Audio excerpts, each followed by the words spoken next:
అందరికీ నమస్తే అండి. తెలంగాణ ప్రాంతానికి చెందిన జర్నలిస్టు, ప్రస్తుత ఎమ్మెల్సీ అండ్ కాంగ్రెస్ పార్టీలో నాయకుడిగా ఉన్న తీన్మార్ మల్లన్న ఒక కాంట్రవర్సీ పాలిటిక్స్ చేస్తున్నారు.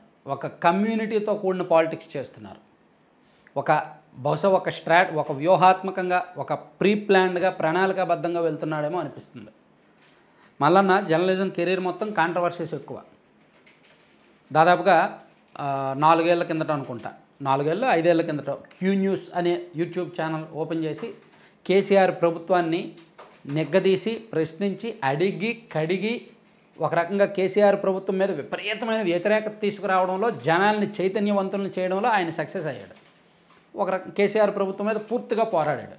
తన ఛానల్స్లో, తన వీడియోల్లో కంటెంట్ ఉండకపోయినప్పటికీ, సబ్జెక్టు విషయ పరిజ్ఞానం లోతుగా ఉండకపోయినప్పటికీ, ఆయన మాట తీరు, ఆయన కేసీఆర్ని విమర్శించే తీరు, ఆయన కేటీఆర్ని విమర్శించే తీరు, టీఆర్ఎస్ పార్టీ నాయకులను ఒక ఆట ఆడుకునే తీరు చూసి కేసీఆర్ వ్యతిరేకులు అందరూ, కాంగ్రెస్ వాళ్ళు, బీజేపీ వాళ్ళు ఆయనకు దగ్గరయ్యారు. సో దాంతో ఆయన బాగా ఫేమస్ అయ్యి, యూట్యూబ్లో బాగా సక్సెస్ అయ్యి, ఆ తర్వాత రాజకీయాల్లోకి వచ్చి, అంతకుముందే ఎమ్మెల్సీగా పోటీ చేసి ఓడిపోయి, ఆ తర్వాత కేసీఆర్ ప్రభుత్వం కేసులు పెట్టడంతో జైలుకి వెళ్ళి, జైల్లోంచే బీజేపీ వాళ్ళతో సంప్రదింపులు జరిపి, జైలు నుంచి బయటకు వచ్చిన వెంటనే బీజేపీలో చేరి, ఆ తర్వాత కొన్నాళ్ళు వాళ్ళతో విభేదించి, ఎన్నికలకు ముందు కాంగ్రెస్లో జాయిన్ అయ్యి, ప్రస్తుతానికైతే ఎమ్మెల్సీగా ఉన్నాడు.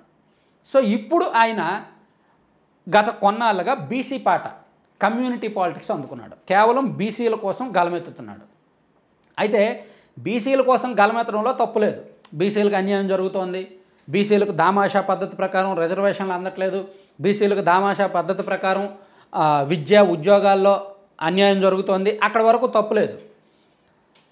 కానీ రెడ్లు అట్లాంటి వాళ్ళు, వెలమలు అట్లాంటి వాళ్ళు అట్లాంటి వాళ్ళు, ఇతర కమ్యూనిటీలను ఆయన తిడుతున్నాడు. దానివల్ల కొత్త కాంట్రవర్సీలు క్రియేట్ అవుతున్నాయి. దానివల్ల అతను కాంగ్రెస్ పార్టీని కూడా నష్టం చేస్తున్నాడు. అందుకు కాంగ్రెస్ పార్టీ అతనికి ఈరోజు షోకాజ్ నోటీస్ జారీ చేసింది. మేబీ అతన్ని కాంగ్రెస్ పార్టీలో ఉంచరు, అతన్ని భరించలేరు, అతన్ని సస్పెండ్ చేసినా చేసేయచ్చు. మరి ఏం చేస్తాడు ఆయన? నాకు తెలిసినంత వరకు కొత్త పార్టీ పెట్టే ఆలోచనలో ఉన్నాడు. నిజానికి ఆయన గతంలోనే జైలు నుంచి బయటకు వచ్చిన వెంటనే ఆయన పార్టీ పెట్టాలనుకున్నారు. ఆయన ప్లస్ ప్రస్తుతానికి తెలంగాణ రాష్ట్రంలో ఉన్న బీజేపీ ఎంపీ ఒక ఆయన గతంలో బీఆర్ఎస్ పార్టీలో ఉండేవాడు, ప్రస్తుతానికి బీజేపీలో ఉన్నాడు ఎంపీ. ఆయన ప్లస్ కాంగ్రెస్ పార్టీలో ఉన్న ప్రస్తుత మాజీ మంత్రి, మాజీ ఎంపీ ఆయన ప్లస్ ఇంకో 3-4 కలిపి ఒక పార్టీ పెట్టాలనుకున్నారు. ఎప్పుడు? 2022లోనో 2021లోనో అనుకున్నారు. దానికి సంబంధించి మొత్తం ప్లానింగ్, బడ్జెట్ అంతా రెడీ చేసుకున్నారు. కానీ ఎవరి దారి వాళ్ళు చూసుకున్నారు. తర్వాత కొంచెం భేదాభిప్రాయాలు వచ్చి ఎవరి దారి, ఒకలేమో బీజేపీకి, ఒకలేమో కాంగ్రెస్కి, ఇట్లా వెళ్ళిపోయారనమాట. కానీ తీన్మార్ మల్లన్నలో మాత్రం ఒక కొత్త పార్టీ పెట్టాలనే ఆలోచన మొదటి నుంచి ఉంది. ఎందుకంటే తన యాటిట్యూడ్ని, తన యారగెన్సీని, తన అభిప్రాయాలని వీళ్ళెవరు పట్టించుకోరు. పైగా ఆ కొత్త పార్టీ పెట్టాలనే ఉద్దేశంతోనే ఆయన చాలా ప్లాన్డ్గా, చాలా తెలివిగా బీసీలను అందుకున్నాడు. బీసీ పాట ఇప్పుడు తెలంగాణ రాష్ట్రంలో బీసీ జనాభా మోర్ దాన్ 50%. ఈవెన్ ఏపీలో కూడా మోర్ దాన్ 50% బీసీ వాళ్ళే ఉంటారు, బీసీలే ఉంటారు. తెలంగాణలో కూడా వాళ్ళే ఎక్కువ. ఇప్పుడు కాంగ్రెస్ పార్టీనో, లేదంటే బీఆర్ఎస్ పార్టీనో, లేదంటే బీజేపీ వాళ్ళు బీసీ పాట అందుకోలేరు. బీసీ అంటే ఒక కమ్యూనిటీ పాలిటిక్స్ చేయలేరు. ఎందుకంటే ఆ పార్టీల్లో ఉన్న నాయకత్వాలు, పెత్తనాలు వేరే. కానీ ఒకవేళ తీన్మార్ మల్లన్న మాత్రం బీసీ పాట అందుకుంటే, బీసీ జపం చేస్తే, ఖచ్చితంగా ఆయన వెళ్ళే వ్యూహాన్ని బట్టి, ఆయన మాట్లాడే మాటలను బట్టి, ఆయనకి ఏర్పాటు చేసుకునే పొలిటికల్ స్ట్రక్చర్ని బట్టి కొంత జనంలోకి అయితే వెళ్ళగలడు. మేబీ అది సక్సెస్ అవుద్దో లేదో చెప్పలేం. జనాలను అయితే మొబిలైజ్ చేయగలడు, జనంలో ఒక సెంటిమెంట్ అయితే రగల్చగలడు. ఎందుకంటే తెలంగాణ వాళ్ళలో సెంటిమెంట్ రగల్చడం చాలా ఈజీ. ఆంధ్రప్రదేశ్ వాళ్ళంటే ఇన్ఫ్లుయెన్స్ అవ్వరు అంత ఈజీగా. ఆంధ్రప్రదేశ్లో ఎవరికి వాళ్ళు ఫిక్స్ అయి ఉంటారు, కొన్ని రాజకీయ అభిప్రాయాలతో ఫిక్స్ అయి ఉంటారు. కొత్త వాళ్ళకి ఇన్ఫ్లుయెన్స్ అవ్వరు.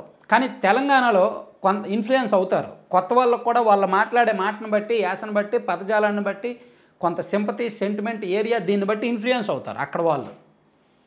ఇక్కడ కొంచెం తేడా ఉంటుంది.